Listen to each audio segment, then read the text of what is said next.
It is Tuesday. We always love checking in with our guy, Sean Salisbury. Kind enough, he just wrapped up his show. He's joining us now. Sean, Jason Ross here with you. Let's start first with this afternoon. How much excitement is there right now in Houston with that series and the Twins tied at 1? Excitement, but also concern. Yeah. Jason, good to be on with you like we are every week. Always enjoy it and always appreciate you guys. And, I think there's concern because, the Twins came in and beat them in their building. Fromber was not real sharp in game 2. Verlander got his, but now you're in that even if they win today, then they go up 2-1 and you won't see Verlander till game 5. And the talk is even if they lose, meaning the Astros, that you're either going to see Jose Urquidy or J.P. France in game 4, which means now you may not see Verlander again if you don't secure. Today's a huge, huge game. It's a little bit chilly in Minnesota today. It'll be in the 50s, I think, at the start of the 3 o'clock game time, 3:05, whatever it is. The bats got to awaken. When they're going, they're a murderer's row. They've got bats up and down. They're 8 deep, and if Maldonado's not catching and Diaz is, they're 9 deep. So it can be relentless. But Sonny Gray's been good this year. We know he's got stuff. The shadows will be out. Pitcher advantage. The whole key, too, aside from their lineup, it's the top of their lineup right now, to be honest with you, Jason, that's got a hit. Mm-hmm. We know Jordan's postseason chops are phenomenal. But Javier's got to give you something. He can't give you 80 pitches in 3 innings. He has got to find a way to regain some of the magic where he's a big swing and miss guy. And if he does that, then it'll be a different story for the Astros. But a little concern because you go down 2-1, now you're on the road, and you don't see Verlander till 5. Yeah, there's major concern, but excitement because the one thing they know in this city in Houston that the Astros seem to love adversity, boos, people questioning them. This is who they've been the last handful of years, and they got the stomach for pressure. We'll see if they can get to Sonny Gray early today, but it should be a fun game. But a lot of excitement here because of the fact that they got another chance. Get to the ALCS, and you may see Texas, and that makes them really happy. The old Hatfields and McCoy's battle. Well, I know you got excitement there regarding that. We got a lot of excitement here in Northern California after the Sunday night beatdown the 49ers put on the Dallas Cowboys. I think there was anticipation for that game, understandably. How will the Niners offense measure up against this Dallas defense? And that was clearly impressive, Sean. I would love your take on what the Niners did to Dallas. Yeah, and Jason, I have them in the Super Bowl. I think they're that good, and this was preseason. And when I found, we found out Brock Purdy was going to go, and he's just gotten better. I think, and I don't think 4 weeks ago we'd have said that the 49ers are 30-plus points better than the Dallas Cowboys, but the big difference, and you see it, both teams have multiple stars. Both teams have, a good staff. Both teams get it. Here's the difference is that one's inconsistently consistent or consistently inconsistent, and the other one is constantly consistent, meaning the 49ers. So I don't know if they're 30 points better plus than the Cowboys on every day, but I can tell you this, the 2 best teams in the National Football League championship game last year. Mm-hmm. And it's them and Philadelphia. And I think there was I thought a smaller gap between the Cowboys and 49ers, but that gap I think is extended big. And I think the Cowboys, while talented, the inconsistency at quarterback, the inconsistency in execution of just the everyday simple things that you're supposed to do that the 49ers do well. And I was thinking about the 49ers not only over the weekend, but in their game and what they did to the Cowboys. And you know what hit me is I'm trying to figure out what they don't do well. Now, I know there's some analytic or stat that I'm not looking at, but I think about their players. Their stars show up every week. They run the ball as well as anybody in the country, and they will commit to it in the NFL. They've got Kittle, and they've got other people. Their quarterback doesn't make mistakes. They're well coached, even though losing their passing game coordinator and their defensive coordinator last year, and who we got here in Houston. What don't they do well? And so instead of some deep dive into it on the surface, this team just finds ways to get it done. And they're beating teams that they're supposed to beat handily, and then they're putting it on teams that are supposed to be really good and giving them all kinds of trouble. So they protect the ball, they run it, and they hit you in the mouth. And when you got that combination of stuff and a big play when it's there, what's not to like? Somebody's got to prove to me that they're better than the 49ers right now, and the Cowboys ain't it. Sean, as we're visiting with Sean Salisbury here on Sactown Sports, want to ask you about Brock Purdy specifically. You just mentioned him. You played the position in the NFL, and every time I hear Kyle Shanahan talk about him or anyone else around the Niners, they talk about his quick processing, his decision-making, how usually he's right on it, but how quickly he can dissect a defense. Tell us how difficult that is, because there's bigger guys, stronger guys, more athletic guys. We've seen all of that, but everybody, when they play the Giants on that Thursday night game, Martindale's throwing out record-setting blitzes, but he's processing everything so quickly. What does that superpower do for him in a game? Well, I think part of it's DNA. I do. I think part of it is how well you were coached. I mean, whether it's your private coach, your high school coach, your parent, your mom and dad at home, how they taught you when you go into your college and how you're taught there. Because there is a way to study tape. People just think you go in there and look, and no, there's a way to study it and dissect it and break it down. And then the processing comes from what you see in the film room and what you see in game planning, being able to go out and apply it to the field and then make adjustments while you're on the field as well. And some of it you can't be taught. Some guys process quicker than others. And that's why the constant, well, he's not 6'4", and he's not 220, and he's not spectacular. He can't throw it out of the stadium. All three highly overrated when it comes to that position.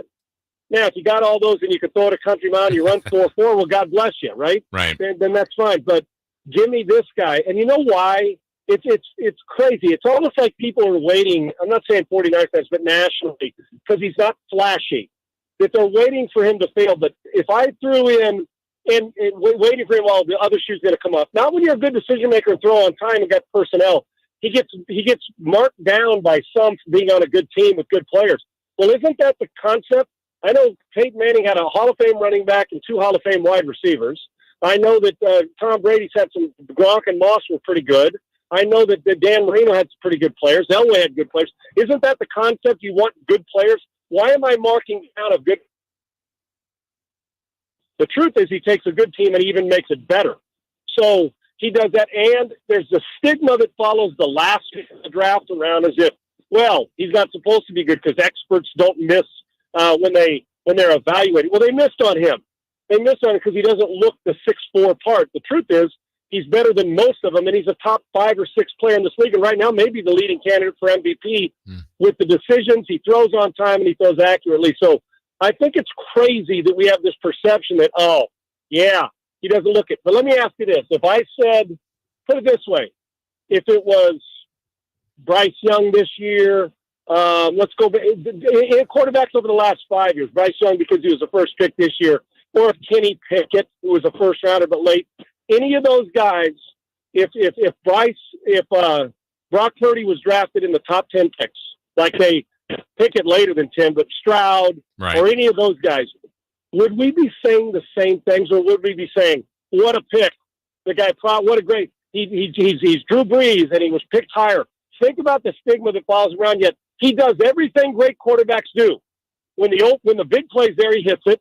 He doesn't miss the ordinary play. He leads and he wins, and the ball doesn't hit the ground very often. So I'm trying to figure out if the fact that he was the last player drafted, had he have been picked in the first round, do you realize that people would be addressing him different because he was a first rounder? Evaluators miss. They missed on this guy, and now they wouldn't trade him for anyone. They're not trading him anywhere.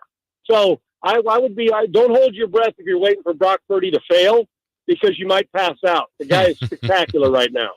Last night in the game, I think the Raiders had to get. I don't know where they're going to land in the scheme of things in the AFC, but I think they had a chance to be closer to a 7, 8, 9 win team, maybe, if everything went right. They won. Wasn't the prettiest of games. What's your thought? I know you're still close to kind of that organization. What's your thought on the Raiders win last night?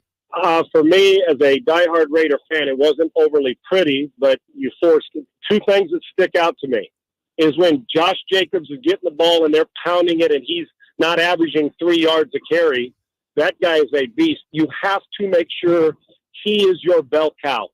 He has, and even on 3 and outs, the guy has to touch the ball 25 times a game, come hell or high water. And they will have more success doing it. It'll make Jimmy's job easier, and you protect the ball on offense. On the other side, last night was how you're going to win against good quarterbacks in the AFC West, especially in LA and in Kansas City, is you got to turn them over.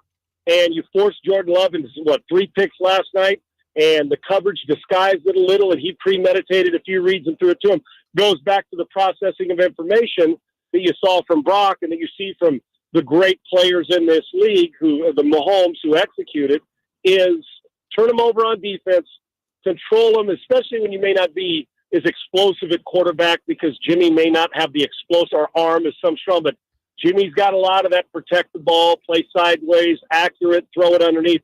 But Josh Jacobs is going to dictate where they go on offense, the physicality, and the defense. Force some turnovers, and you'll be in every game.